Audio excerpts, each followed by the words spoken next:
3, 2, 1. All right, now we can get started here. Hello, everybody, and welcome today to the McAllister Hours podcast. I am your host, as always, Coleman McAllister, and today I am joined by a very special guest. Me and this guy go back so fucking long. It's been like 5 years. It's a pleasure to have him on. Please give it up for the excellent, the wonderful, the majestic Aimz. Thank you. Thanks for having me on, man. I appreciate it. Really Yeah. good. Pretty cool. This is, like I said, I've been waiting for this for a while. Before I wanted to get into your background and anything, I wanted to talk to you about this for a while. So I recently quit smoking. I'd say 3 months. Technically, it'll be about a month since I've had my last cigarette. So I'm there. I'm nice, going man. for it. Hell yeah. And you actually have, me personally, I found a lot of insight from what you had to say about quitting. Yeah. Just because I've known a lot of people who smoke, but not a lot of people who have quit successfully. And you seem to have to. How long has it been since you've had cigarettes? Wow. It's actually been 2 years now. It's been over 2 years. 2 years in February. Damn. Yeah, I kind of reached a point where I decided I can't keep spending money on this, man. Like, this is ridiculous. You know what I mean? Yeah. Like, that was a huge thing, and not only that, but I think a lot of it just kind of came down to the fact that the taste, everything about it was kind of shitty. So, Yeah. I don't know. I don't have any ways I quit or any special way that I did it. I kind of decided this isn't what I want to do anymore, and I think it's time for a change. And that's kind of how I figured it out. See, and to me, that's like really inspiring because that's kind of how I felt in the way that I quit. Like it's kind of like what you described. I eventually just got sick of it. Sure. I was over it. I was like, like it's like you said, this tastes like shit. I'm spending so much fucking money. Like I can't even go out and do anything. I can't, without smoking. Exactly. Yeah. Thinking back to all the times that I was drinking at the bar, the amount of cigarettes I would bum out to people. Like, oh yeah. Oh insane. fuck yeah. It's insane. Like, oh my god. So I worked at Palmer's downtown. And it's on 7th Street in Walnut, I want to say, downtown. Okay, gotcha. Notorious spot. Not to stereotype or anything, but notorious spot for a lot of homeless. Okay. So the whole thing, I had a friend that worked there, and he was like, don't give your cigarettes to anyone out here. Or you're going to be giving a whole fucking pack away, like, every day, Yeah. He always told everybody, this is my last cigarette. Sure. I mean, there's plenty of people that I know that, I'd even be down to my last cig and they'd still expect me to give it up. Fuck you. It's like, that's my last one, man. Like, we're in the same struggle. Don't you get it? I know, exactly. So then, you just end up sharing it with them or some dumbass. Oh, right. Something stupid like that, but. Well, fuck you. I don't want to be sharing cigarettes right now. No. I mean, honestly, those things are so damn expensive. You shouldn't share them at all. But yeah, exactly. I mean, I think I've heard studies that can add up to like if you smoke a pack a day every day, it's like $20,000 a year or something. Maybe I'm probably over exaggerating, but it's like some ridiculous amount. Yeah, I mean, I can see that honestly. And that's not quite. It wasn't always that like the average was like a pack for me, but pretty close, and if I was drinking, then it's definitely going to be like a pack a day, but that's the thing when you're going to the gas station and not only are you getting cigarettes and you're getting booze, now like it's adding up even more. So yeah, I remember it being a regular basis to just drop $20-$30 every time I went to the gas station easily. Just like, all right, I'm here to get gas, I'm here to get beer, I'm here to get cigarettes. And right. That's like what? However much of my paycheck just. Exactly. Yeah. If you're going like I was, like you reach a point where you're going every single day to the gas station just for booze, and then you're like, well, might as well get cigarettes while I'm here. That's, yeah. You know, you get stuck in that cycle, that loop. It's really easy to get stuck in the loop. Yeah. Working. I want to kind of talk about this with you later too, because we kind of both have worked in food service. But I don't know about for you, but like for me, like that, it becomes a daily habit with the cigarettes. It becomes like your only relief. It feels like like your only way to like get out of the fucking store. Yeah. You have that like advantage over people who don't smoke. You're like, can I go out and have a cigarette? And yeah, like, that's true. Are able to put a fence around yourself for a short amount of time. Yeah, I know. That's interesting because when you get into it, that's not how you think about it at first. But then the more you smoke, the more you realize it is that crutch. And, it is weird that in a way, because of this shitty habit of yours, you kind of have a little bit of an advantage, a little bit of an upper hand.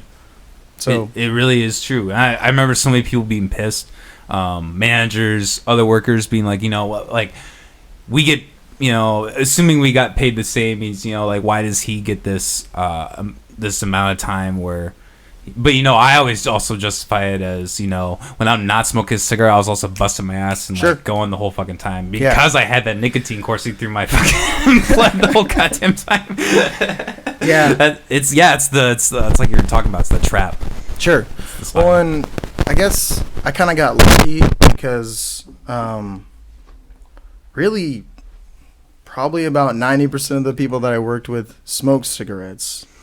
So that was a problem because we all bonded over a just shitty habit then. Exactly. Austin Blythe, we had him on the podcast a couple days ago. We were talking about this too, how like you almost have like a step up in like networking in the music scene, everything, like because so many people smoke, you almost have that extra step up if you smoke. Yeah, you're in that social circle, you have that, in a sense, professional business advantage over someone maybe potentially be from smoking versus not smoking. Sure. I mean, it's interesting that something like that can kind of open a doorway. Yeah, something that's like so fucking bad and so I know, fucking expensive. I know. And it's so accepted. Yep. Like that's. And that's kind of the weird. I think it's like that's like a quality of the Midwest because you see like in West Coast when they sell cigarettes, they actually have like pictures of diseases on the packs of cigarettes to like deter people from smoking. But you don't see that here ever. In South Dakota, when I lived in South Dakota, cigarettes are way cheaper. Everybody smokes cigarettes, like every single motherfucker. It's just commonplace. Yeah, it's all there is to do. Just drink and smoke cigarettes. And I mean, yeah. If, I didn't feel the need to get out of bed every day and complete goals, then sure, I find myself slipping back into like smoking cigarettes and back into those habits. But, I reached that point where kind of can't do that shit anymore, man. Can't yeah, exactly. Well, it's really unhealthy, like rely on that, like to rely on a cigarette to get out of bed. Yeah. Like the only way you're going to be able to like get about your day and go, get out of bed is like you start with a cigarette. Sure. Piss, put a cigarette in your mouth and light it up. Well, and that's the thing, like I think just any time I was in my car, it was like just the car. For a cigarette. That's where it's automatic. That as soon as my ass hit the seat, I mean, that shit was lit in my mouth, you know what I mean? So that's the other thing is, having the windows down, the wind in my hair, I got a nice cig, I'm just kind of cruising, I'm listening to some good tunes like that. That, even thinking back to memories like that, I hate cigarettes now, I don't smoke cigarettes now, but I think fondly of those memories for some reason, That's the hard part. You want to go back to that, be like, driving on the road, listening to music. It's good shit. So I wanted to ask you this, like, at what point, you said it was like a ridiculous amount of time, like 6 months or something, like, at what point did it finally like get out of your system after quitting where you were like not thinking about smoking on a regular basis? Well, I mean, I think everyone usually says like the first 2 weeks or something are like the hardest. That's bullshit. I mean, honestly, I would have to say like it was months and months before I could officially wake up and be like, I can live with this. Like, this is a decision that I've made, and I'm gonna stick to it, and I'm not gonna turn back.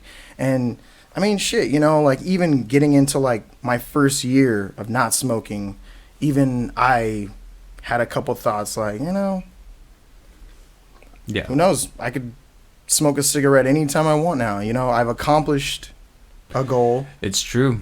And that's how I think sometimes people slip back into those habits. Is they See, think, and that's you know, how I slipped back too for a little bit, because I was like, I quit for so long. And I was like with a friend who smoked, and we were drinking. Yeah, I can just have one. And then, you know, a week and a half later, I'm buying the third pack that week. I'm like, Jesus Christ, I need to stop. Like, Yeah. for real. Well, and it's interesting because I think I don't want to say it helped, but and I believe I still do. I've got like a half to a 3/4 pack in my car right now.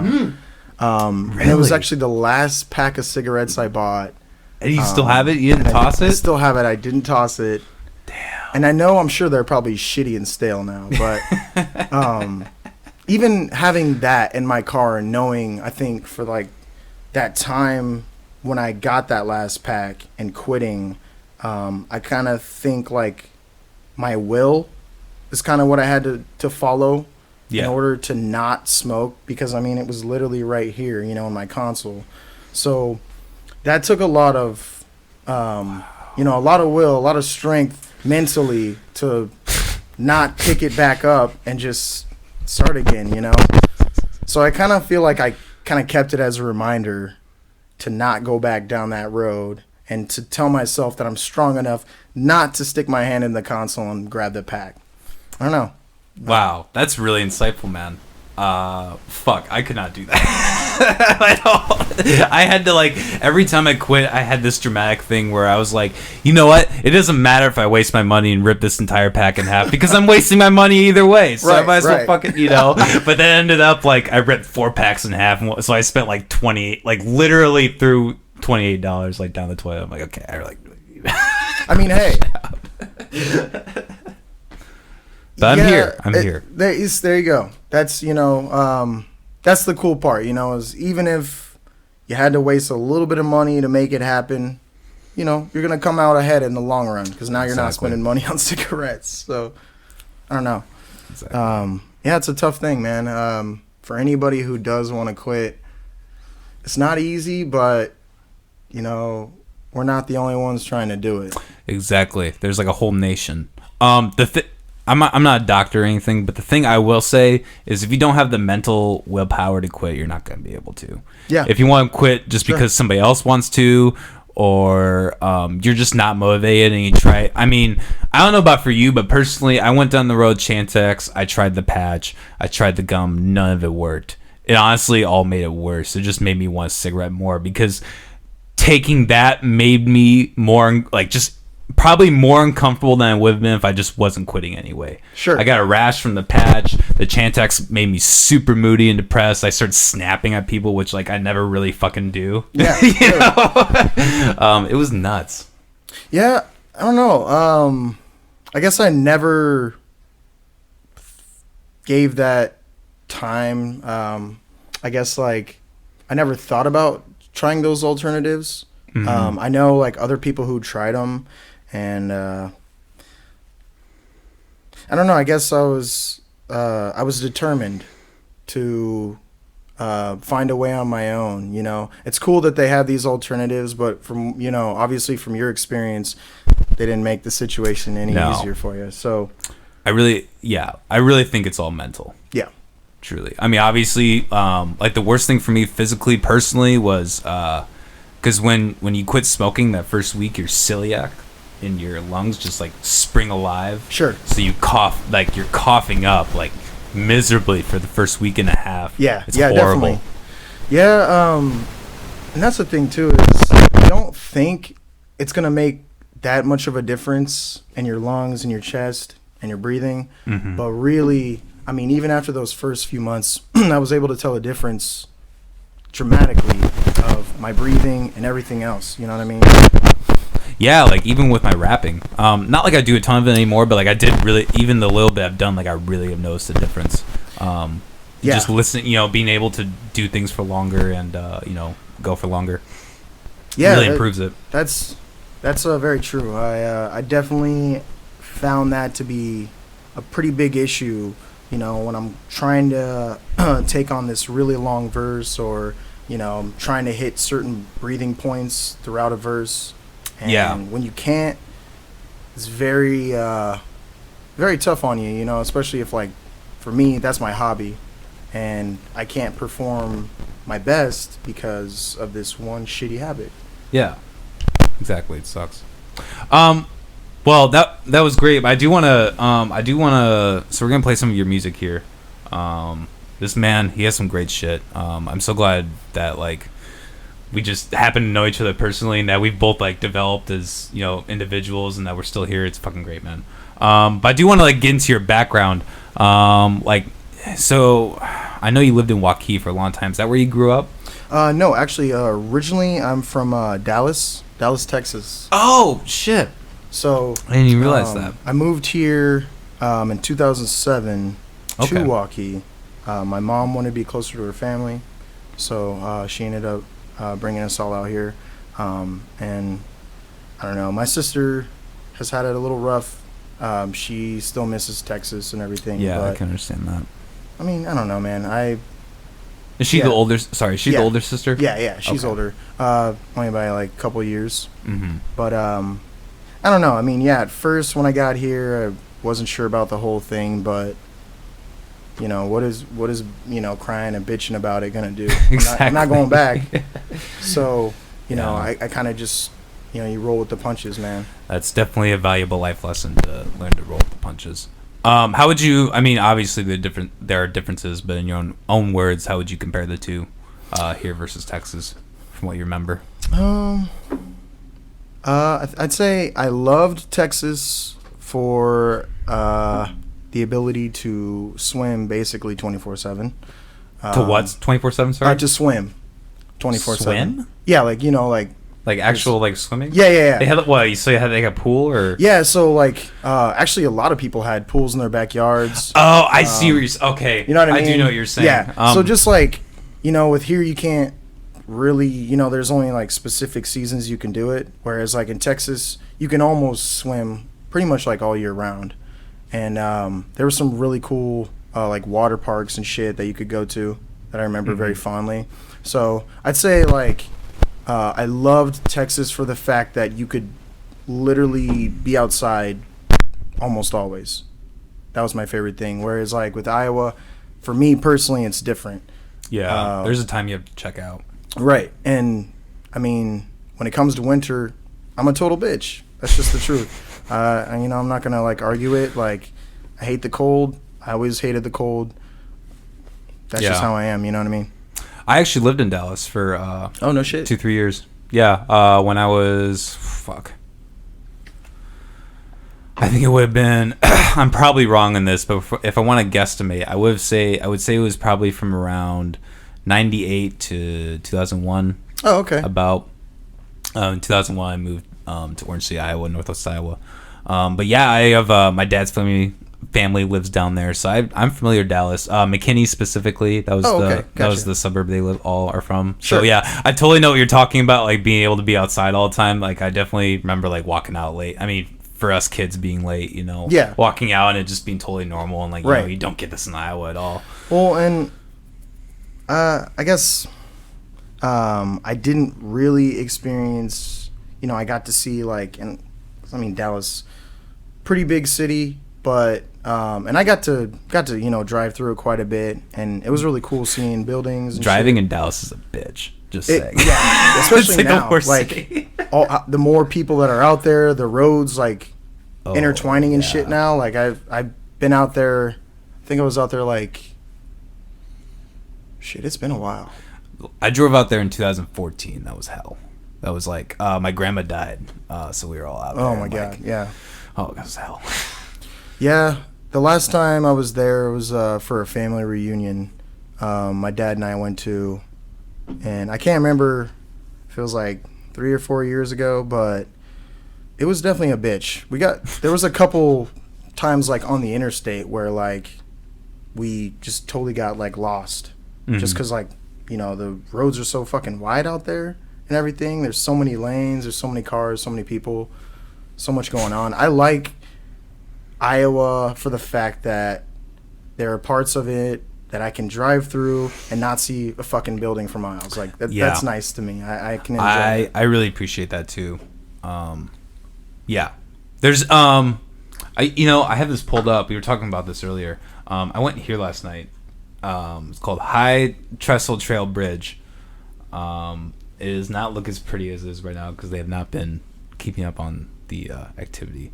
But is this bridge? It's like, I swear to God, it's like 200 feet up, and we went there at night. It was pitch black. This was, it's like in the picture here, it was all lit up. But yeah, cool shit. But I guess what I'm saying is, like, Iowa has like a lot of really cool shit, and obviously Dallas does too. But it's not as like public knowledge as you have to like really live here. Like even having lived in Northwest Iowa, I had to like live here for a hot minute to like figure out like all these really cool spots in Iowa. Yeah. Me and my friend that we've been talking about, going over and camping. She just shows me all this shit, like all these like neat caves and like these crazy just little neat nature spots in Iowa. Yeah. And it's like, it's fucking nuts. Yeah, that is really cool. Yeah, I've yet to get out there and do some camping and stuff. My roommate and I really want to do that, but we really want to do some fishing and shit. But hell yeah. Yeah, just timing hasn't been right, you know what I mean? Yeah, well, especially now. I mean, fuck. That's the thing that really worries me. Like, I would hope that the parks would be like the first place that they would open, because you'd think that would be like the place where people would be able to socially distance the most. And right. I mean, sure, I guess like 2 people could touch a tree and maybe pass corona that way, but I mean, give me a fucking break, Yeah. Like, can you just at least like open up the parks? That would be my hope. Right, sure. But we'll see. We'll see what happens. Yeah. Yeah, definitely. So, like, what school did you go to when you lived here in Des Moines? I went to Waukee High School. Oh, obviously, yeah. Okay. How'd you like it? I liked it in terms of, I guess, like, location was really nice. And I did meet a lot of cool people. But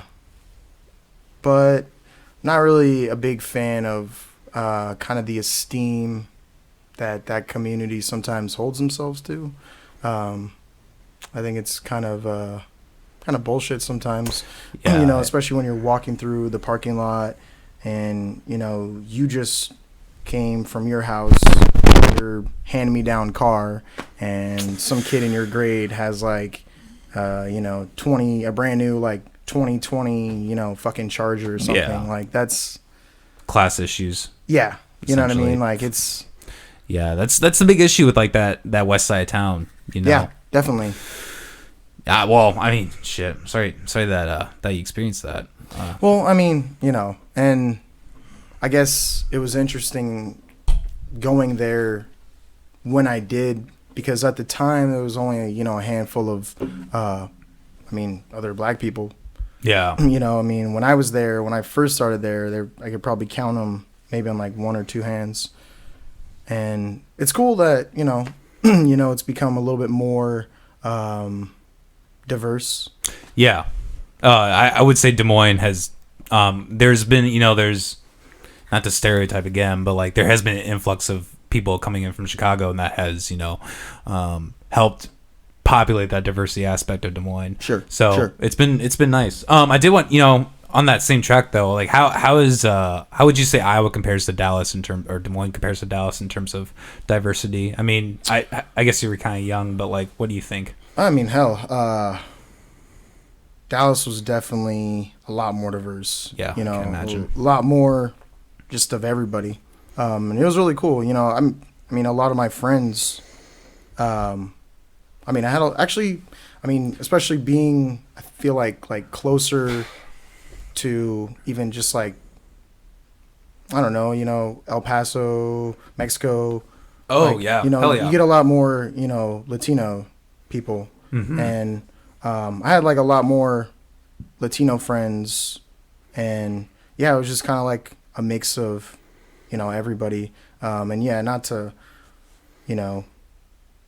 stereotype or, I guess name races, but yeah, it was just kind of cool. It was more of a melting pot of everybody. Yeah. Whereas, I got here and, we're here and there, but, but that was when I came here. I feel like it's definitely grown and it's a lot different now than it was back in 2007. You know what I mean? Yeah, I'm sure. Yeah, because I've only lived here for about 5 years, and I think even in that time I've like noticed a lot of change. You just meet a lot of different kind of people. Like I said with Chicago, there's also been I feel like there's an influx of like Colorado. There's always the thing that like people from Colorado flip flop, and sure, Iowa yeah, definitely. So there's a lot of that. Just so, you even meet like British people here, which like, growing up in small town Iowa, you never think you'd like talk to a British person. Then you're like working in a restaurant here in Des Moines and like, oh, Scotty, I'll get the foot long. Whatever. But yeah, here, let's listen to some of Aimz' music. Stop beating around the bush here and get right into it. I don't know what. Here, we'll just. So this is probably my personal favorite, honestly. You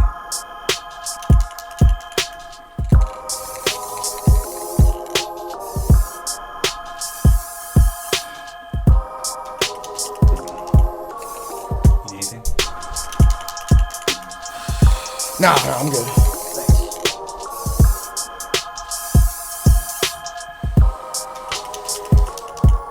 I'm professor of this vessel, wrestle devils to this level, pencil pushing rebel, rapping is my special, my go-to, backup plan, get me out of peril, care for the who I herald, fake cats running packs looking for a hero, who me? Nah, I drink like Jack Sparrow, flow leaves you froze, absolute zero, J-Ras and Aimz, that's a dynamic duo, Bruce Lee style, yeah. Like to sing. How do you do Not it? much I was curious. I just like kind of spit I just kind of listen to your shit. These are kind of just the two I like, I guess. The truth shows. Expressions worth all the risk, yo. Work until I make it dope, cause I made it. But yeah, good shit. But yeah, like I guess like I've been really into I have like a playlist of all the Des Moines locals, and I really like listen through that. Like I'm really been kind of getting into like trying to. That's like the whole thing with this podcast. I've been trying to like have a spotlight for the talent here, and like even something as small as like a playlist or like podcast. I think like that's a way to do it.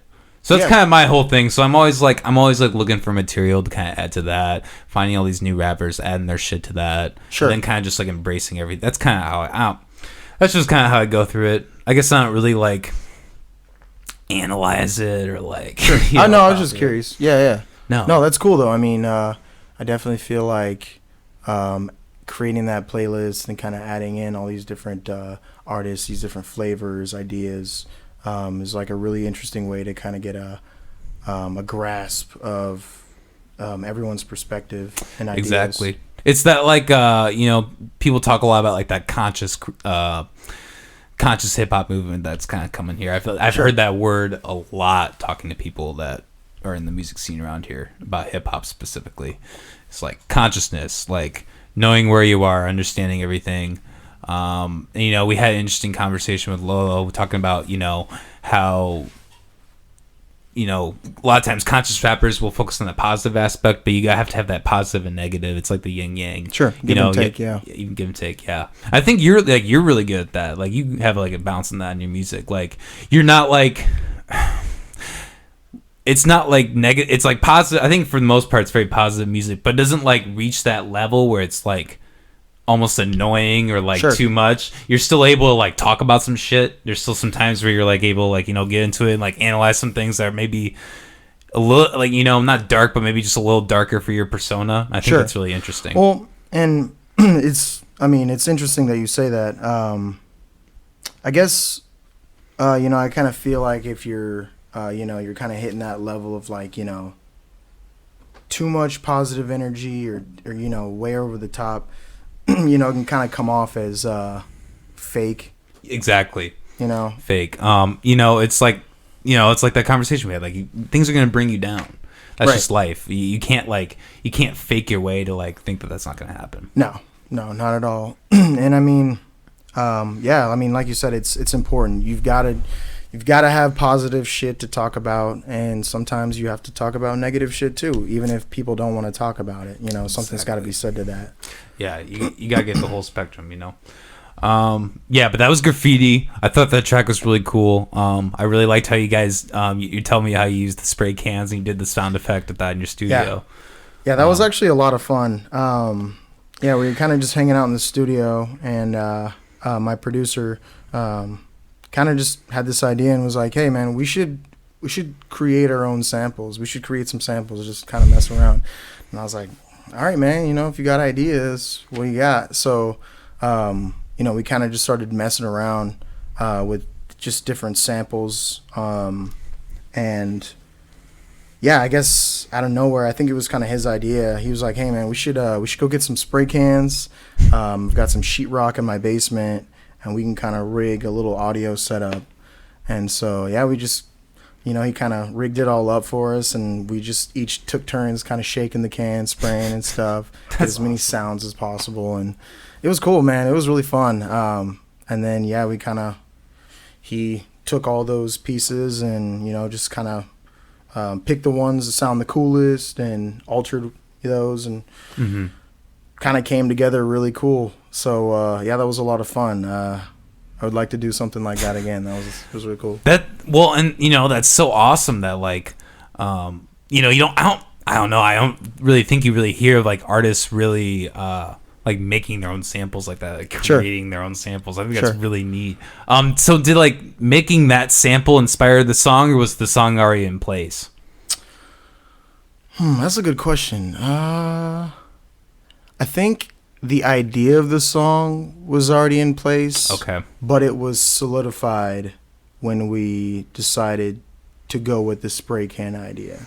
I see what you're saying. So we kind of had an outline of what we wanted to do, but then the idea of the graffiti itself wasn't there until we decided to do the sample. I see. So then when we did the sample, that's when it all kind of came together, and you know, from there we just kind of molded it. So it was really fun. That's awesome, man. So yeah, that was Graffiti. Let's play this next one here. This is my other favorite. I know it's been unnoticed potency. Be right back. Be right back. Be right back. Be right back. In life, you just don't wanna notice. Be right back anymore. Be right back. Be right. Flows rearrange in ways to simply complicate them. My rhymes are my escape. When I find the golden age, I generate my plans and they start to formulate. I cooperate with change while bringing honor to my name. I won't live in dire straits, had to acclimate. Couldn't calculate the tidal waves and calibrate the counterweight to demonstrate that I'm here to decimate. Split flames and educate. I ain't got time to hesitate, for heaven's sake. Medicate to meditate. Beauty always resonates and nature never segregates. Time accelerates when you start to come of age. Better start now, yeah, so you can get your story straight. Ain't it really something? Ain't it really something? I ain't gonna give up, I'll be right back. Ain't it really something? Ain't it really something? I ain't gonna give up, yeah, I'll be right back. Ain't it really something? Life don't always turn out like it's supposed to. A true story's what you go through. Change rearranges the OD. The stimulator miles a drink cold. The fake shit is over. If you looking for the real dope, roll through. Nothing but Yeah, that's a great track, man. So bear with me. I kind of want to put you on the spot here a little bit. Sure. So this is like I think you are like a prime example of like what I've been talking about for the last like couple episodes, talking about like how the Des Moines scene is doesn't have that spotlight. There are individuals like yourself, because you're so prolific and like your flow is so fucking on point. You just go, and it doesn't fucking stop, and it fucking flows the whole time. Like, there's so many like people I know personally, people that are in the game who like I love them to death, but they can't do that, man. Like, you are so fucking talented, and like I tell people about you, and like nobody knows who the fuck you are. Hey, it's so infuriating. I really appreciate that. That really does mean a lot to me, man. Yeah, that's interesting. I do think about that sometimes. just with the whole flow thing. Yeah. It took a long time to really find my voice, and to find that flow and that rhythm. And then very early on, I definitely did not have that. And I even think back to the stuff that I put out on SoundCloud, my early stuff. Shit. Seeing that, but even that was pretty good. I remember when you dropped that, I was honestly bumping that. I was like, and listening back, it's not perfect. Sure.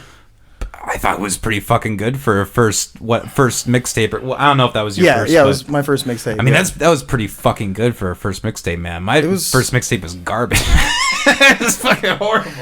Well, it's just, I got to give a lot of credit to my producer.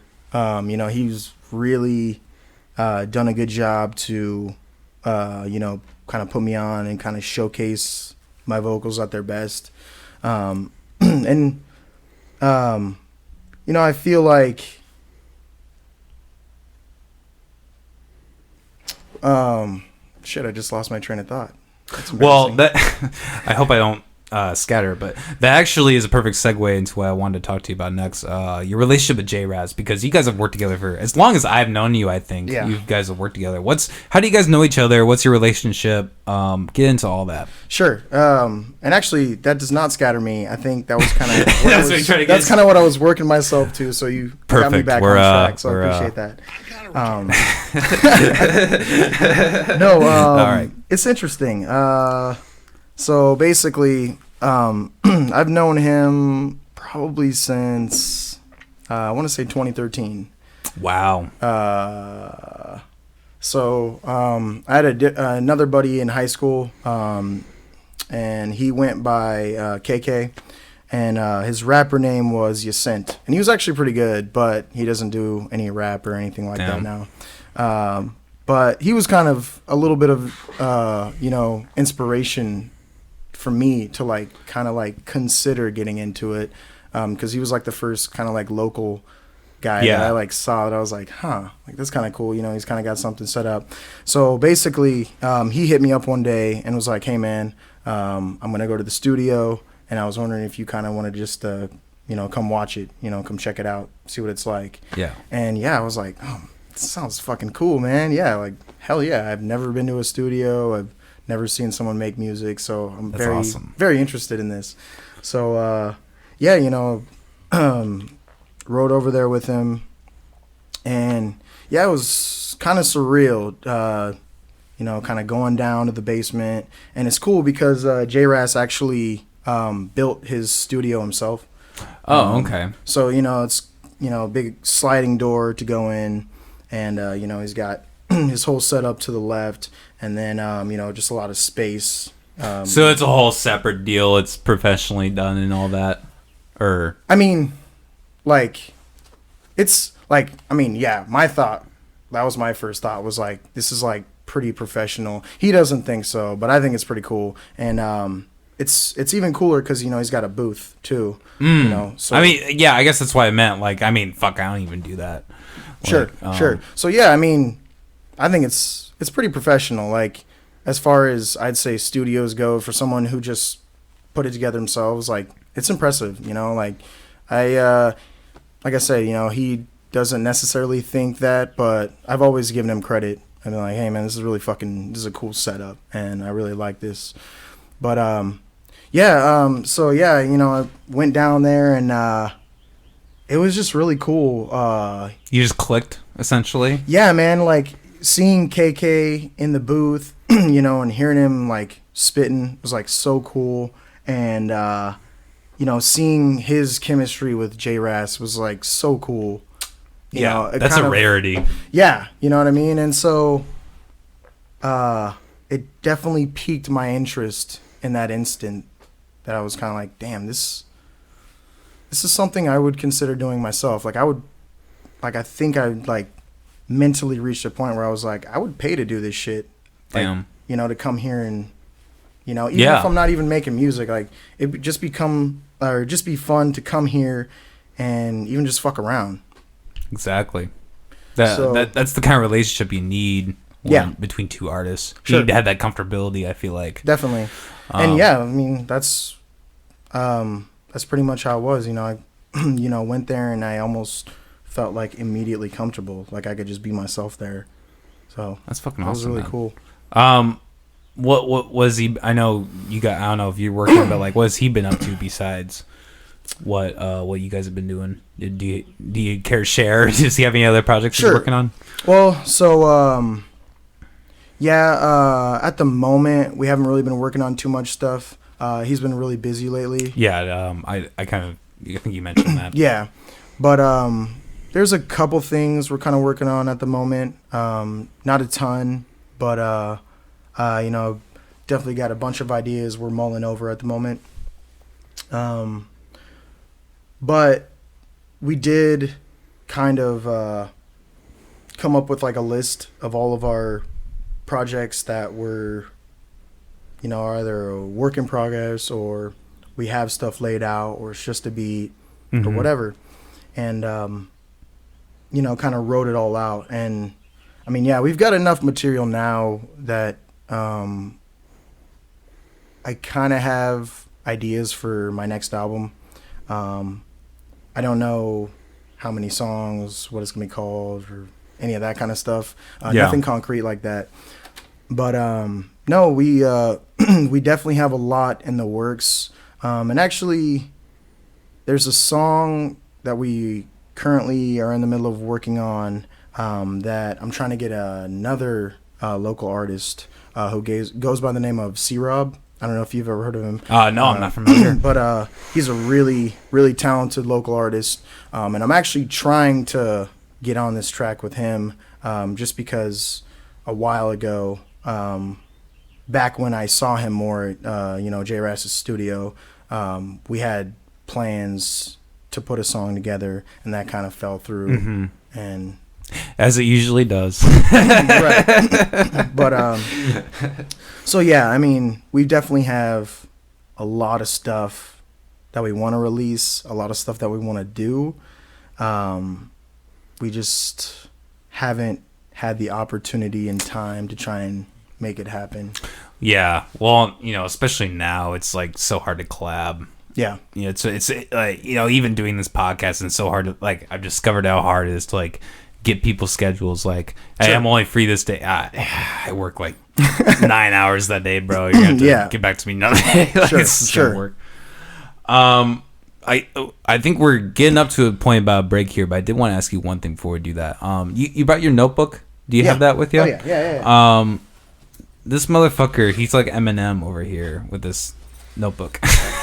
He's got. How long have you been writing in all this? So how far back this is? Oh, I guess that's a precursor question to this. Yeah, I guess when did you start rapping or doing this kind of stuff? It would have been kind of going back to when I met Jordan back in 2013. And just to kind of cap that whole little story off, after that session, right before we were all about to go, he said, "Hey, if you know anybody who's interested in making music or wants to link up or wants to do something, just give me your phone number or let them know about me or whatever." And so that was my instant where I was like, this is it. And in that moment, I was like, hey, man, this shit's awesome. You seem like a cool fucking guy. We seem like maybe we're kind of on the same page here. We should get together and make some music or, whatever. Hell yeah. So that's kind of how that began. Okay, so you didn't even really like fuck with rapping or writing lyrics until that point? Or? I didn't write lyrics or anything down. I'd say my earliest start of like rapping and messing around would be memories of my buddies and I freestyling. That would be the earliest memories of just like, going to YouTube, pulling up an instrumental, and we all just take turns. Hell yeah. That sounds fun as fuck. Yeah, it was awesome. It was the shit. So, before all that, that freestyling and stuff was all kind of just a precursor. And then I met Jordan, and kind of from there, I was like, I got to start writing this shit down, man. Damn. Like, I got to start, doing something with this. So, yeah, I mean, I'd say, like, this is my original notebook. Yeah, we got the main camera right here, so make sure to... This, like, looks super raggedy and shitty. But this is my first notebook, first one I ever wrote. Sorry, do you mind? I don't No, know how no, go fragile for it, this is. man. But yeah, you can just see, like, I'm telling you, this motherfucker's Eminem. He has so much shit. Oh my and God. my very shitty handwriting. This was my second notebook. Kind of once again, kind of filled this bad boy up. Had a lot of fun filling this notebook up. Hell yeah. Fuck. And this one was kind of has like holds my my first album lyrics for the most part. Okay. That kind of stuff. All right. The first one kind of has like my mixtape stuff, and they both kind of have a lot of verses and material that I haven't even used yet. And then my newest one that I have started, don't have too many pages yet, but I'm having a lot of fun. So yeah, man, it's a thing that I don't think I'll ever give up, you know. That's Even awesome. if I'm not making music, you know. Yeah, well, would you say you've done your, like, writing, like, more or less since this coronavirus has hit? I mean, honestly.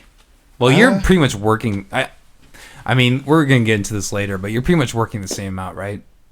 Yeah. So, I mean, this hasn't it's kind of the same with me. Like, Sure. not a lot. Some things have changed, but like in terms of work and time, it hasn't really changed. It hasn't affected too much, but yeah, I'd say even with everything that's been going on, I've definitely been writing more. That's good, man. You know, trying to stay with it, and still practicing like freestyling and trying to stay on my toes. Yeah. You know, because those are abilities that I feel like, you know, if I just keep honing them. Yeah, well, and you don't want to like lose it either. No, you know, no. That's the thing. You gotta keep on top of your craft. Right. So like what goes into your writing? Yeah, that's a good question. Like, what's your process and all that? You know. Yeah, so my process is very different, at least from, I would assume, most people I know. I always feel the need to like constantly have a beat on. So, you know, really I kind of stick to that same, you know, kind of way that I always freestyle with my buddies. You know, I go to YouTube and I kind of just will try and find like a random beat, or, you know, it could even be a beat from some artist that I really like. Yeah. You know, I not like I'm a freestyle expert by any means. Sure. It's not my freestyle or my strong suit at all. But like when I do it, you almost get a little more inspiration when you do a beat that you know. I feel like. Yeah, it's I mean, because you know, you think back to that original song and it kind of like hypes you up a little bit. Yeah. Yeah, you know, so I put a beat on, and then I don't just like write from like beginning to end. So I won't like actually write a full song when I sit down and write. Mm-hmm. I know some people can just sit down without any music, any sound, and just write a song. I've done it before. It doesn't really... Yeah, no, you have your method. Yeah. Right, doesn't flesh well with me. So, yeah, you know, I throw a beat on, and, you know, I kind of get into a mode, you know, and then from there, yeah, I'll write a verse, or I'll write a couple verses or something, and then, you know, I'll go to a beat with a completely different sound, a completely different flow, and I may get like a verse or two out of that. And then I'll kind of, every once in a while, I'll pick a beat that I can write choruses to, or different beats I can write choruses to, and then I'll kind of write choruses. And so then from there, you know, we'll be working together at the studio. We'll have a beat going or something that we're currently working on, and I'll kind of refer to my notebooks. I see what you're saying. And I kind of piece together a song with similar but different themes with these verses. No, I could pick up what you're saying, because like there are a lot of times where I've written something that I'm like, I hear this beat that I know. This in my mind would go really well to it. I'm not going to be like for me personally, I'm not going to be narcissistic enough to like put this over this beat. Sure. But if I come across a beat that I'm working on, or that another beat that is like this, kind of you could make it click. Sure. In theory. Sure. I see what you're saying. Yeah. So I don't. It's not like I just have this song idea and I just write this song. It's kind of steps for me. I kind of have to put it together and I have to kind of make it work, and may have to shift pieces and stuff around. But no, I don't know. I find it challenging, but really fun to kind of go about it that way. I don't just want to go top to bottom. I kind of want to, figure out the middle and work my way. So that's kind of how I go about my writing. Well, hey, that's really cool, man. I think that's a great place to take a break. This has been great content. Stay tuned. We got a lot more coming up. It's going to be a good episode coming up. So, yeah. All right. See you guys in a bit. All right, everybody. And we are back with Aimz. Chilling here. So we've had great discussions so far. I think we've gotten into a lot of shit. It's been a hell of a time. Yeah, definitely. So we kind of went into this a little bit that first half. You're still working the food service. Do you care if I mention where you work or anything like that? So you work at Jimmy John's. You're an assistant manager, from what I understand. Yep. And you're still. It seems like you're still working the regular amount. Yeah. Not really a lot has changed for you working. No. But I am curious. I don't work in food service anymore, but I did for a significant number of years, and I'm kind of curious from the inside, like opinion from the inside, how that is operating right now. Sure. Actually, at the beginning, it was like really weird, just because, like closing our lobby. Yeah. And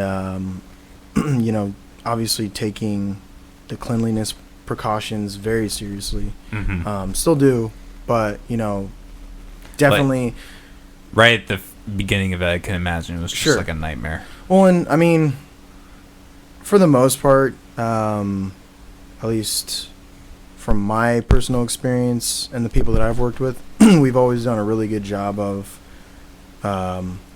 keeping the stores that I've worked at very clean. Mm-hmm. Now, granted, I have worked at stores that didn't necessarily follow that same conduct. That's corporate. I mean, that just from happens. A to B. Yeah.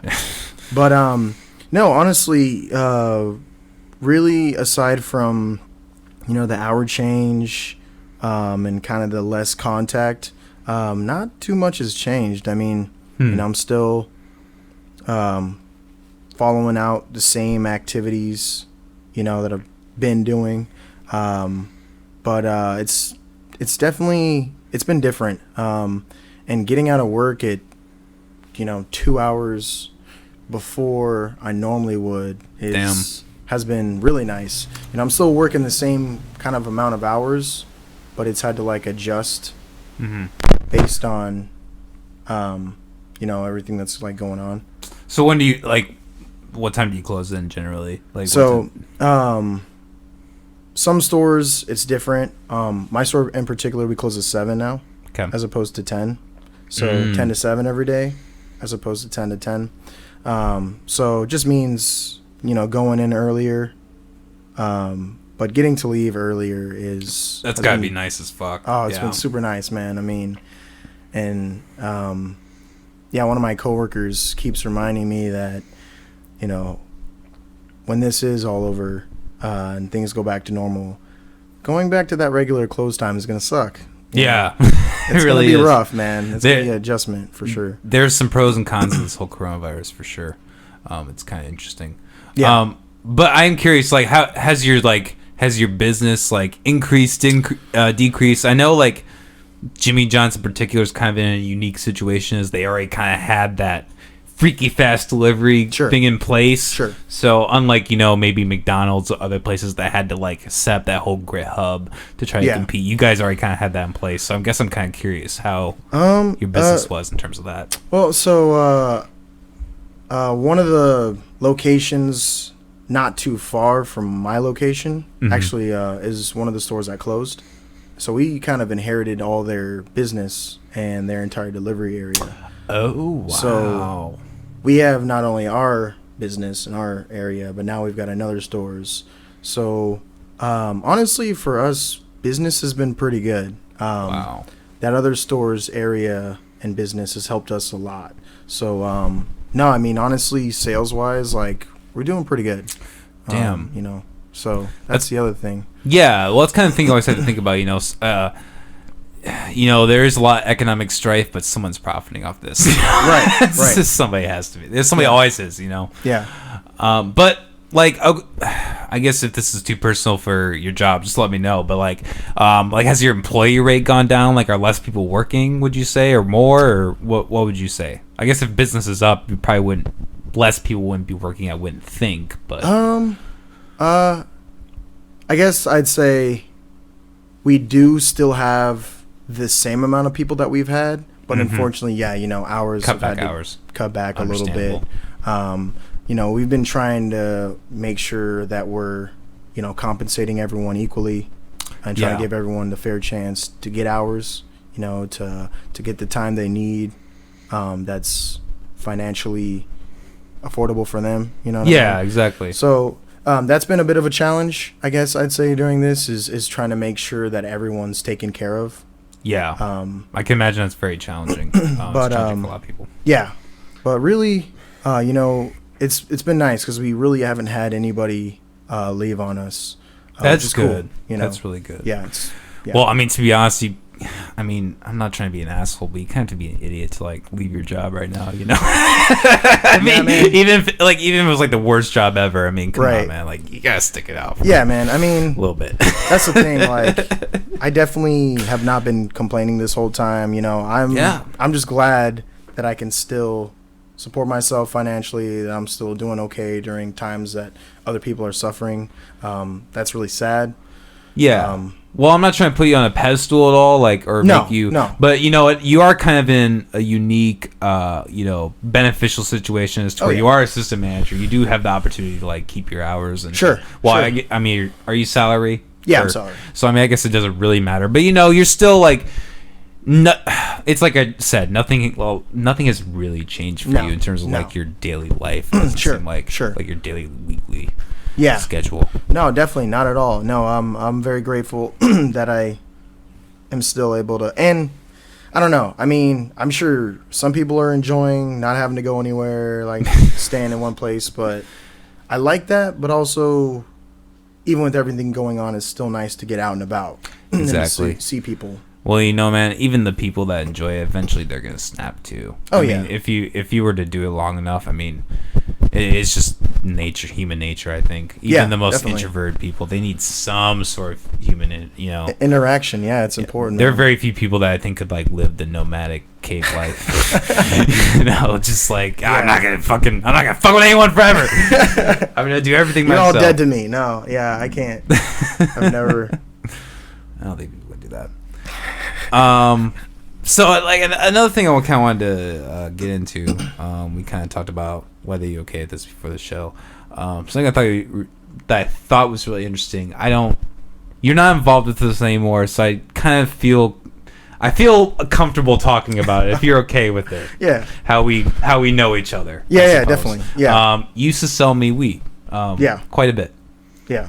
So we don't need to mention their names, but mutual friends that I had known through high school. We knew each other. And I knew at the time when I was buying from you, you were on your second, your second strike or whatever. Yeah. And you eventually hit your third. Yeah. And you eventually stopped dealing, as to why I feel comfortable mentioning this, because this man is not doing this. I swear, I'm not buying any pot from this man. It's not happening. But why don't you get it? Your last arrest especially, I want you, if you don't mind, I would like you to kind of incite. Sure. I think it's a very interesting series of events as to what happened. Yeah. So. Mentioning, going back to, really, kind of where it all started. Getting to that second strike, that was actually when I was in college. And that one definitely hit me pretty deep, and at first I kind of thought it kind of threw me off course. Yeah. But in the end, I kind of think it ended up kind of bringing me here.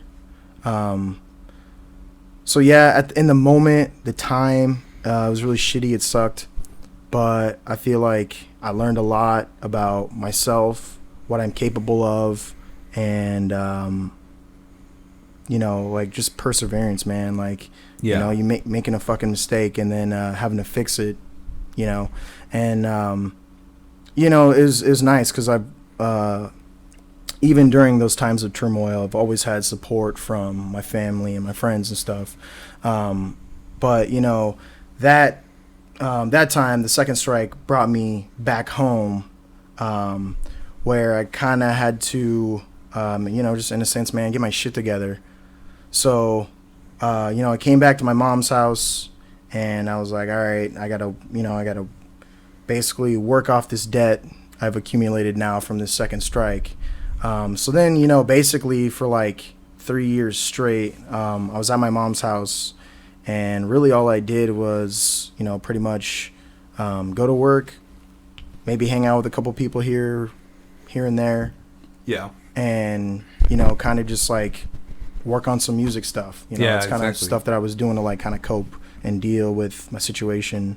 Not like I was really depressed or anything, but you know, I was just kind of feeling down on my luck.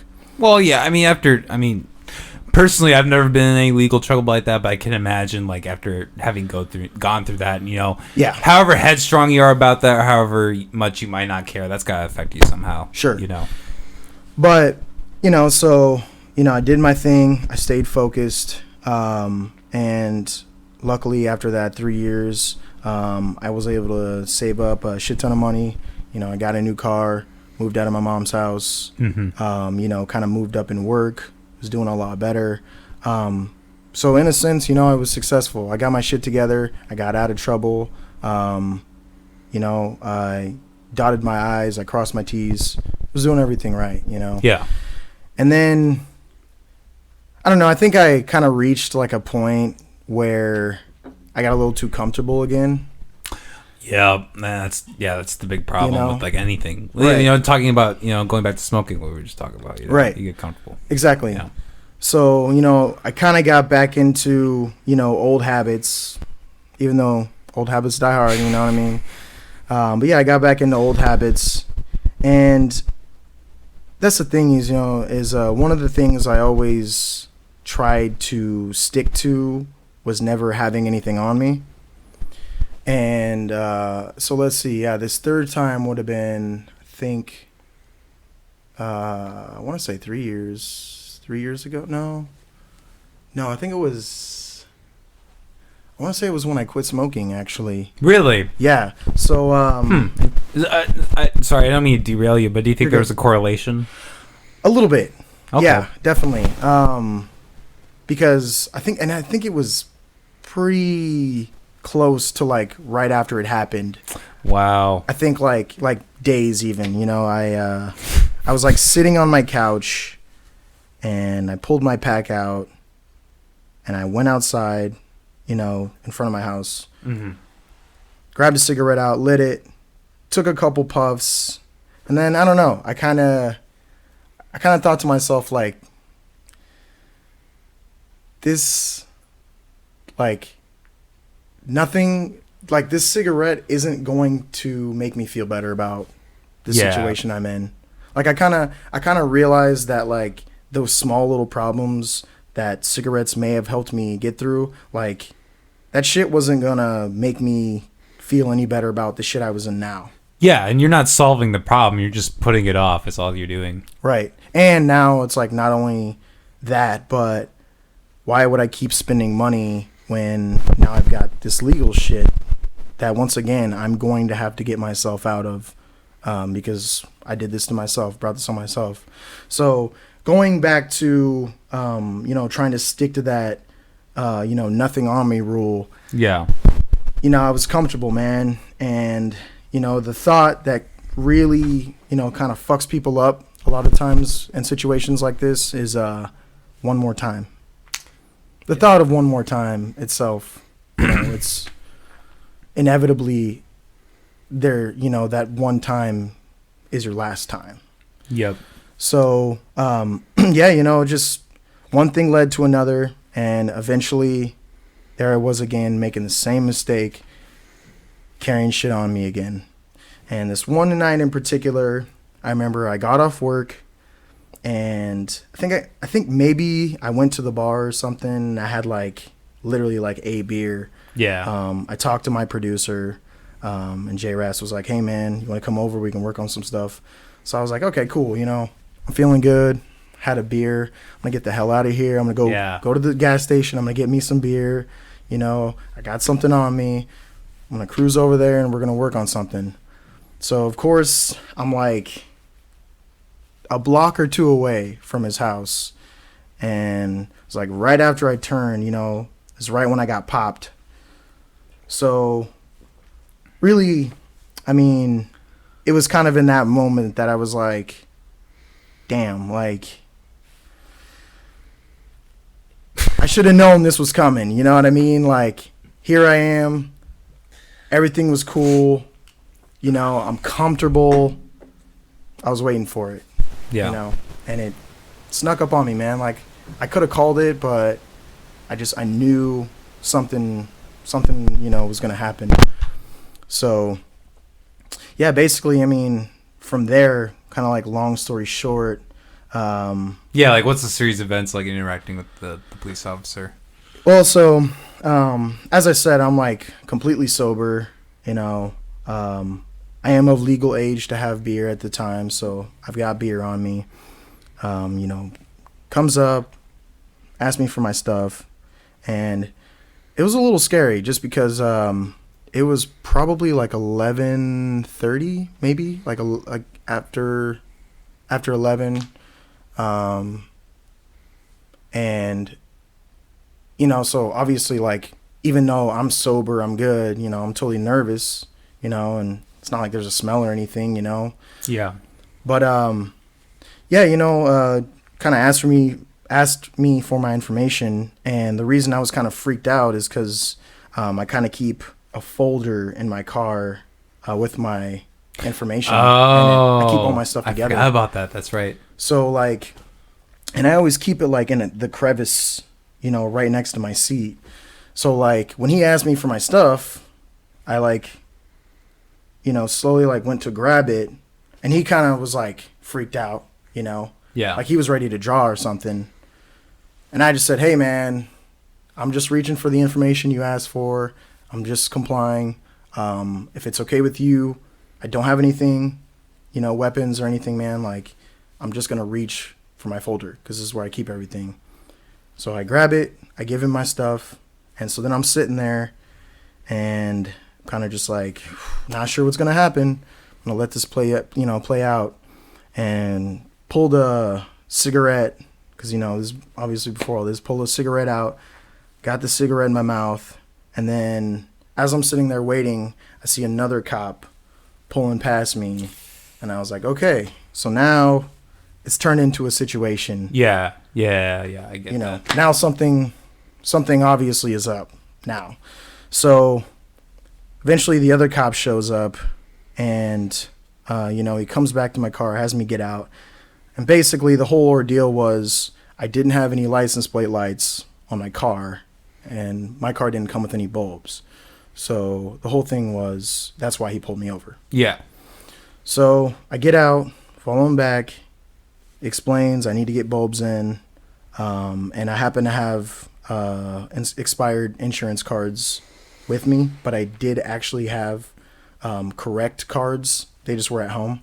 No, well, that's the thing, because I've been in that situation before too. Usually you can still type in the number and it's all good. Yeah. So, I think just at that moment he kind of was just getting ready to pile it on. So he just, another thing he wanted to throw at me, So I think the point, I mean, we're getting to this, but the point I'm trying to make is that he obviously had a predisposition that there was trouble and that he acted a certain way to you. Right. Probably based on, race. Right. Well, and, I mean, there I am sitting there, I don't have a hat on, so I got my dreads everywhere. And yeah, that was definitely the feeling I got, that he was profiling me. Yeah. So then from there, everything's cool. Okay, cool. So we gives me my, papers on my stuff back. And as I'm walking back, he says, tells me I'm free to go. So I'm walking back to my car, and that's when he poses me the question with, hey man, there's been a series of break-ins and, stolen contraband and weapons, in the area. Totally bullshitting me. Yeah. And, it's kind of like baiting me, and it was like, so, if it's okay, can we search your vehicle? And I, like I said, man, I'm not, I don't carry weapons on me. I don't really mess with shit like that, guns and knives and stuff. It's not my thing. Yeah. So, for me, like, just even hearing that question, like, I'm not that type of person. So that totally, like, threw me off. And I don't know. Most people still think I'm an idiot for consenting to the search. No, I wouldn't say idiot. That's harsh. Would I have let him know? But sure. It is understandable, I think. What year when did that happen, you say? That would have been 2017? Yeah. I mean it's obviously always been the case, but I think, like, with Trump, that year especially was really raw with all that race related stuff. Yeah. So are you an idiot? No, it's completely understandable. And, like, I remember when we talked about that this first time, I kind of said that. I was like, maybe I didn't say an idiot, but I kind of maybe referenced that. But I did think about it. I was like, would I have probably done the same? Yeah. I mean, is it better to go to jail because of some pot or to be shot? Well, and, that's the other thing, too, is I'd already told him where I was going. So, really, worst case scenario, he knows where I'm going. Yeah. Now he's gonna be on the lookout for me later. And if I'm going here to go smoke and have some beers, now he's got potential to pop me for more than just one thing, So, and I don't know, kind of in that moment, even though I have my freedoms and I have the, the freedom to say no, I kind of felt like in that moment I didn't. And maybe, like, I don't know, it almost felt like he kind of took it away from me. Yeah. In that second. I can understand. That's shitty shit. Or shitty. Yeah. Okay, so fast forward. You get busted with. I assume he get busted with the pot. What happens after that? I think this is kind of where it gets interesting, where it gets into the whole legal ramifications of it. Basically, I go through my series of, like, court attendance. I'm sorry. By the way, I didn't mean to interrupt. This happened in Waukee, correct? No, actually, this happened in over by Valley High School. Oh, so West Des Moines. West Des Moines area. Makes sense. Yeah. All right. Yeah. Sorry. Continue. No, you're good. It is, and that is important to clarify as well. But no, so I go and I'm attending all my court dates. Everything's going the way it's supposed to, and eventually I got assigned a public defender, and she was actually, like, super cool. This really sweet, just beautiful woman. It actually saved my ass. A rarity for public defense. I know. So actually, the first time I met her, she pulled me aside, and basically told me she'd read the case, just did a bunch of research, and in her words, basically said that she was gonna fight the shit out of this for me. So, hearing that, alone, even if, maybe I wasn't going to win, like, still made me feel better, a sense of security. That's better reinformation than just feeling like you're like, all right, you're another number in the system or whatever. Right. It felt like she cared. Yeah. And she did, I truly felt like I mattered, and see, that's the mistake that a lot of people make when they do get in trouble and they do, go to court and stuff like that, is they go wearing their fucking, old high school, jersey in a hoodie and jeans and expect, anybody to take them seriously. They're not trying to be OJ or anything. Right. So, you know, that's the other thing is when I did go to court every single time, I basically went, you know, I bought slacks, I got a nice shirt, a tie, everything, man. And it's not like I was putting on, you know, like a face or anything. No, I don't think that's the case. Like, okay, my father being a judge, for instance, like I think like he would appreciate that. Sure. Personally, like someone like putting the forth effort, like, hey, right. I fucked up. I'm really like, you know, trying to like fix it. Exactly. Oh, and you know why would they want to help you if you can't even come in here and, you know, show them the respect or whatever, you know, at least by trying to like look the part. So how much, if you don't mind me asking, how much jail time did you do for that? Actually, no, none. Really? The only time I spent was the night that I got arrested. Okay, so you did it overnight for that. Yeah, just the overnight. That was it?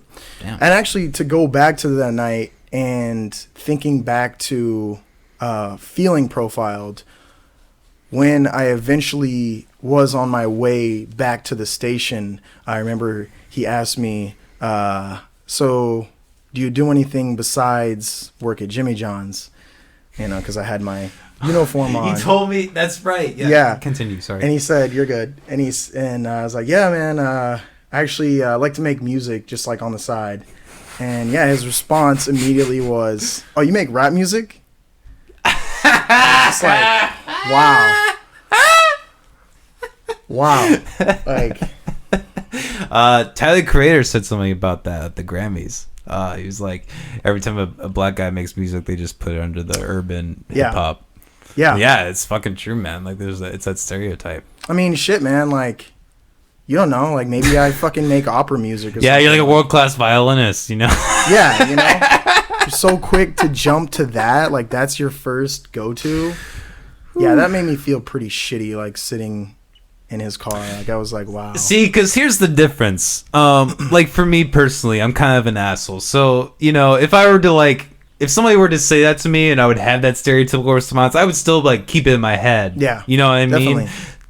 You have to really be the asshole to be the person to like actually, you know, right, say it. I think there's always something that clicks in somebody's head, that like American stereotype booklet that we've been given since like you know what I mean? I mean, you know, it's one thing to think it, it's another to say it. Exactly. There's a line. So, anyways, you're in, this is where I think it really gets interesting. You're in court, so you did the overnight. You come back to court. Go from there. What happens from there? Oh, so basically, the day that I went there was like my final time. I went there and met up with my lawyer. She was super, you know, raring to go, ready to fight this shit. And it was super nerve-wracking going in that room, and you know, all these prosecutors and shit are just surrounding you. But no, basically, the cop that also arrested me was there as well. And my biggest thing is, you know, I don't hate the guy. You know, I don't wish the guy harm. My only thing that I want him to take away from the situation is that you can't treat people like that. You know, like, just because of the way someone looks doesn't mean that they're second-class citizens. Like, that's dog shit, man. Like, yeah. You know, and I do want to mention this, you know, obviously my white ass, you know, I've been kind of toying around this whole time, but, you know, that is true. It is, or it's like really insightful that you're able to say that. They're able to, like, you know, because there are people that would take that position that, you know, fuck the police, you know, which is obvious. I'm not saying that that's not irrelevant, but, you know, it's really insightful for you to be able to take, you know, after all the bullshit that guy put you through, to be able to take away from that. You know what? I don't wish him any harm. I just wish he learns from this. Like, that's great. That's my big takeaway, man. You know, I'm not a fucking cold-hearted person. You know, I have, obviously, like everyone else, I have my moments, but in that moment, seeing him again in the courtroom, you know, it wasn't like I was, you know, mean mugging him or anything. I was just there to, like, you know, like, hey, I want to go to jail. yeah, man, like what I did wasn't that bad, you know, and I'm not a bad person. I'm not a bad guy. You know, I'm just trying to, you know, I'm here to, like, you know, keep you guys from kind of shitting on my name, man. Yeah. But basically, so yeah, my public defender, I mean, I can't really give you the like The legal details. Yeah, give it to us in your best words. But basically, I did get to see the body cam footage. That's right. You did mention that. That was really interesting, and it kind of boiled down to like a certain code, basically stating that you can't keep a citizen past a certain time. So, that's interesting. Yeah, so it kind of boiled down to the fact that the second he told me I was free to go, he infringed on my rights by trying to open a good point. Another investigation, basically. Because that's a thing. Like if you're in a stop with the cop and like, let's say you have weed in your trunk. Sure. And because they need a warrant. If the trunk is outside like the actual interior of the car, they need a warrant for that. Right.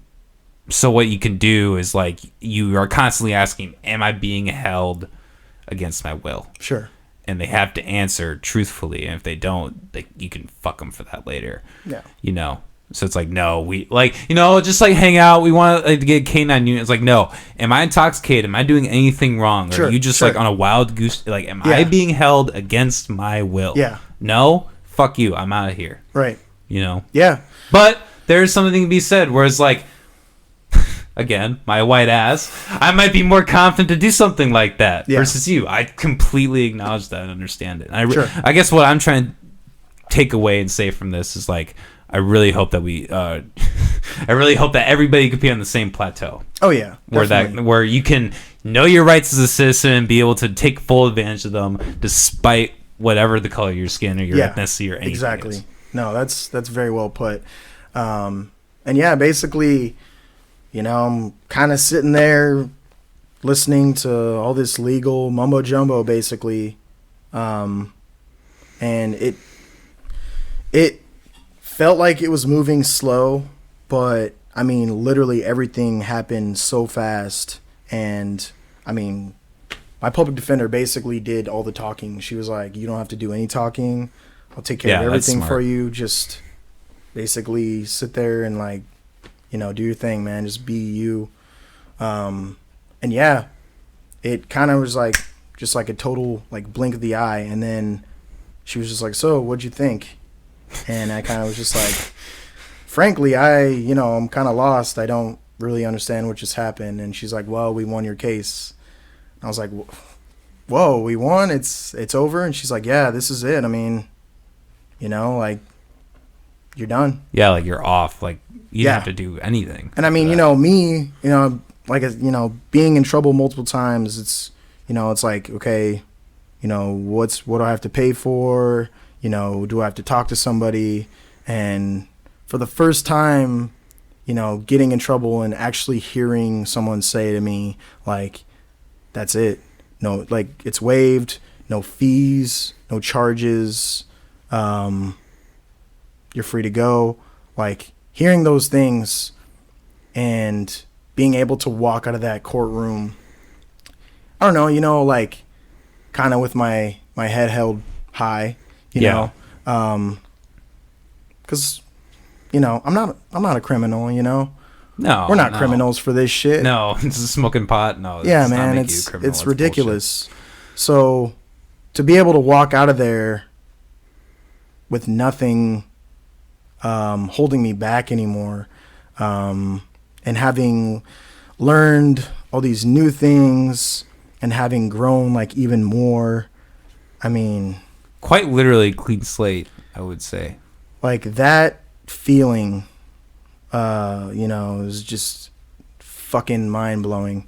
'Cause once again, like now I have the freedom to be me and like do what I want to do, you know, 'cause when you're on probation, you have to deal with all that little, you know, kind of bureaucratic bullshit. Like, you know, they tell you like, oh, you can leave the state, but you have to get permission. It's like, man, I shouldn't have to get permission to to do things like that. You know, if I just want to Yeah. go on some trip to Kansas City, I can't even fucking leave without Shit having sucks, someone tell man. me I can. Like, Yeah, all that stuff really sucks. But yeah, you know, good for you. I do have one question though. Like, do you know how much time you're facing initially? I think, because I mean, I'm just curious with the charge. Yeah. I don't know exactly what your well, charges and I you're know it facing was were. lose your license for 180 days. Yeah, that's I standard. think my fine was probably like pretty hefty. I'd say is probably like anywhere between. Oh, so were you not even looking at jail time? It was just gonna be a huge. I think Because I felt like third time you got 2 I was gonna years. say it was a list of stuff. I Jail just time's know probably like included in that. I was reading through it like, yeah, I'm definitely not gonna take this plea. Like, this is bullshit plea. yeah, like total horseshit. So yeah, there was definitely jail time. I think it was. I don't think it was too bad though, because I didn't. You know, it's not like I had like any crazy amount on Yeah. me. But it was probably like 3 to 6 months or something, maybe. No, great fucking story, man. I'm really glad we get into it. For me, at least, I think 2 things you need to take away from that are know your rights. Use those to your full advantage if you Right. can. I forget the second one, but good shit, man. It was a good story. Yeah, it's crazy, So- man. It's been a great episode. We're kind of getting to the end, grooving, wrapping up. It's been fucking fun, man. I do want to ask you. I know we have like common interest in Isaiah Rashad. I'm saying that name correctly, right? Isaiah Rashad. Isaiah Rashad. Yeah. What are some of your other influences that kind of go into your work, like when you're writing or anything like that, or just music that inspires you in general? I guess I'd have to say one of my first, really critical influences would have to be Kid Cudi. Oh, hell yeah. He You was know, the shit. Definitely like throughout high school, you know, when you have your high school bullshit problems, you know, being a kid and just the, you know, whether it's the shit you have Yeah. to take from people. At He your really school. tapped into that. Yeah, you know what I mean? So, Kid Cudi, definitely huge influence. And I definitely appreciate everything his music has done for me. And I guess, I don't know, I don't necessarily have specific people that I've kind of looked to for, you know, all the answers or all the inspiration. Mm-hmm. But I feel like a lot of my inspiration definitely comes from the old school shit, you know, Nas, Hell yeah. Biggie, you know. And yeah, a lot of people probably would give me shit for saying this, but Well, it's funny that you say that because when I ask a lot of people I know, they don't. It's not like they don't really reference those. Like, I mean, they do obviously, but they Sure. like. To me, it doesn't strike me as like a direct influence to their work. Whereas, like, I feel like you and me, we spent a lot more time like consciously like taking in Yeah. older music. definitely. But yeah, I basically was just gonna say I prefer Biggie over Tupac, only because So that goes into my next one, the GOAT. Okay. So you're Okay. Biggie, or you said, or well, okay. So Biggie over Tupac. You said that. I would agree. Sure. So I guess who's the GOAT then? If you can even answer that, it's a tough question. the GOAT, I feel like the word the GOAT is like so singular Yeah, I get that. because, you know, I feel like it can be it can mean the greatest of that time or the greatest of this time. So I guess I can't say I have any like GOATs, but I will say one of my favorite rappers is probably Big L. I think you actually the guy that got me into that. And not a lot of people Yeah. know who Big L is. He's older, right? Yeah, 90s. he's from the 90s. He had some very, very dark rap, and very, interesting things that he talked about. And yeah, he may have talked about, fucked up shit or whatever. But, I mean, in reality, if we're talking like skill wise, then I put him up there as like one of the best. Just because lyrically, his flow, his punchlines, I mean, definitely the definition of a rapper.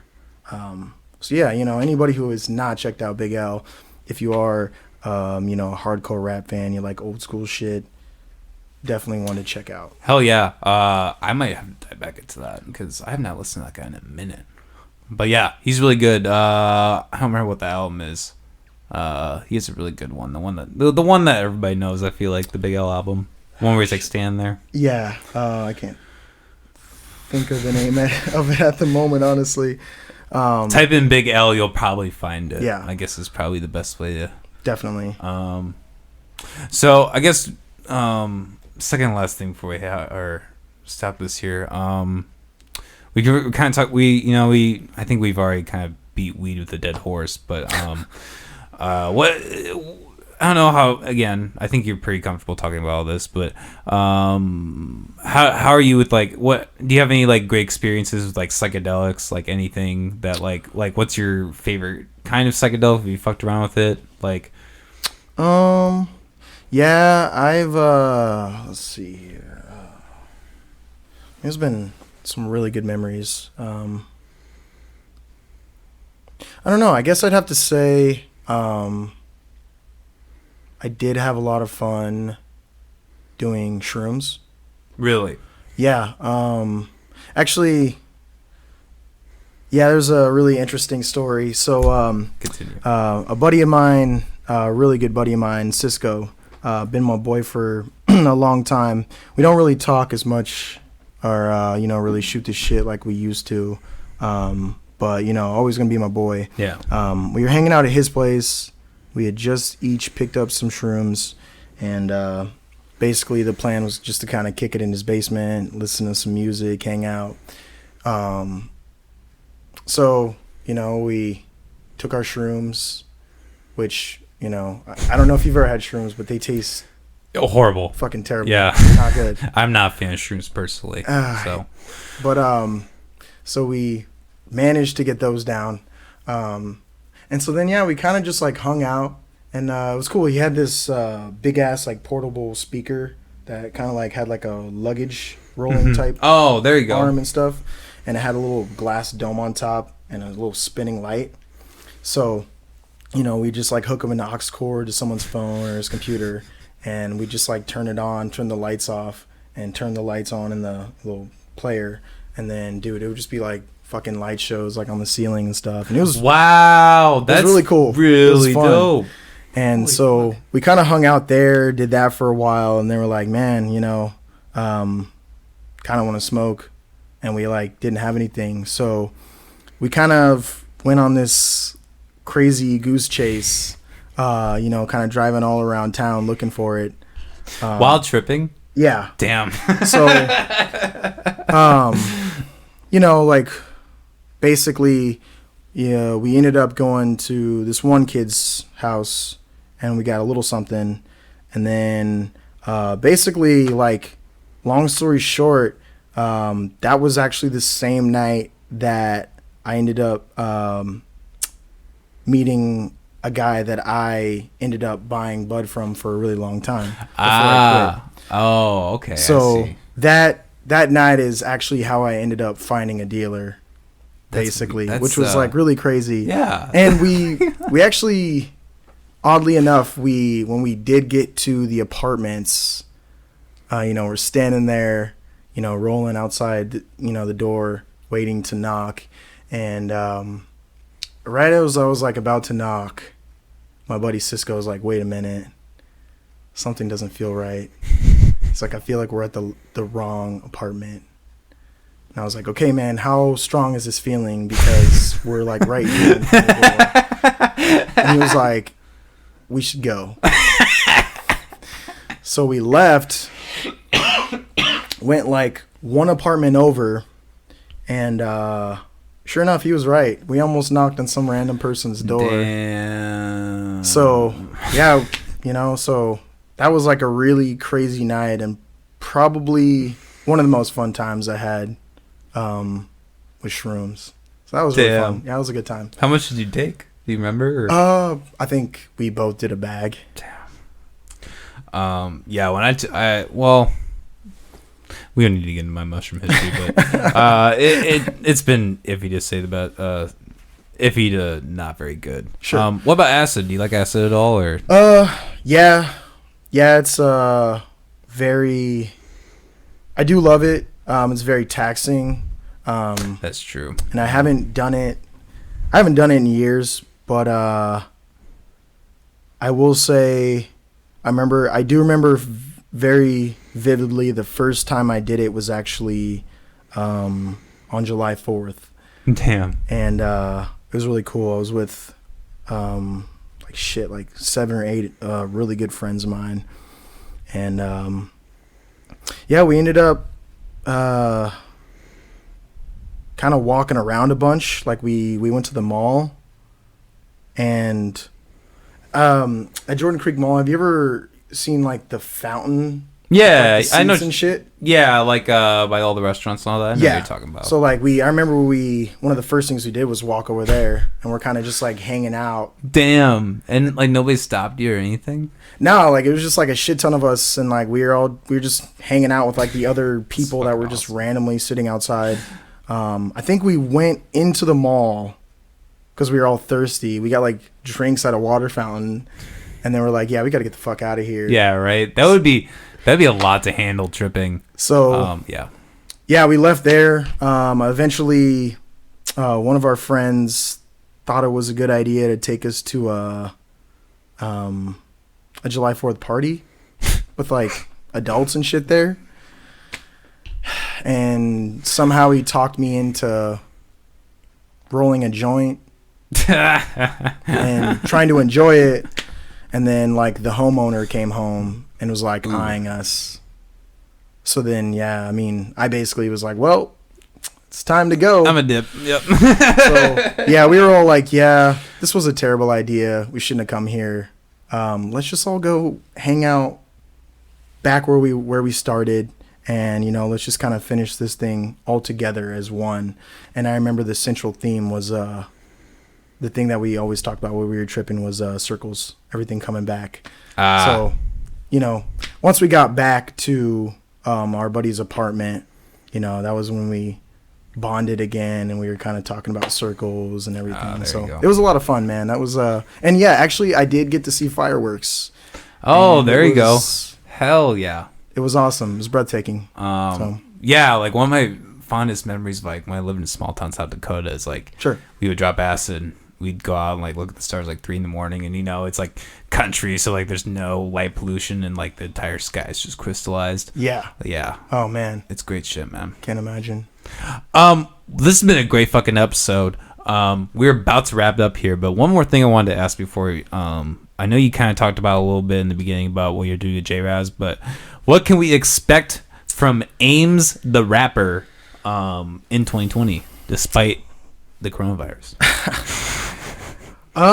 I'd say the plan right now is a lot. Like I said, I've already kind of got ideas for an album. We're working on a couple of tracks now. Hopefully, actually, if we can kind of get some things figured out, we want to release a couple singles. Hell yeah. So hopefully we can do that soon. There was supposed to be an EP that J-Raz and I were going to put out of us together. Not sure. Still kind of working the kinks out of that. Yep. So I guess we'll see. But right now, I can confidently say the plan is to hopefully release a lot of music this year. That's awesome, man. I'm really looking forward to it. If if you guys have not checked out Aimz, check. Was it Trial? Or was it called again? The album. Album's called Truth, Trials, and Tribulations. Truth, Trials, and Tribulations. That's the one that's on Spotify, YouTube, pretty much anywhere, right? Yeah, iTunes, Apple Music, everything. Great shit. We listened to 2 tracks of that already. Really unique, telling, great beats, just 2 great minds working together. It's good shit. Please, everybody, check it out.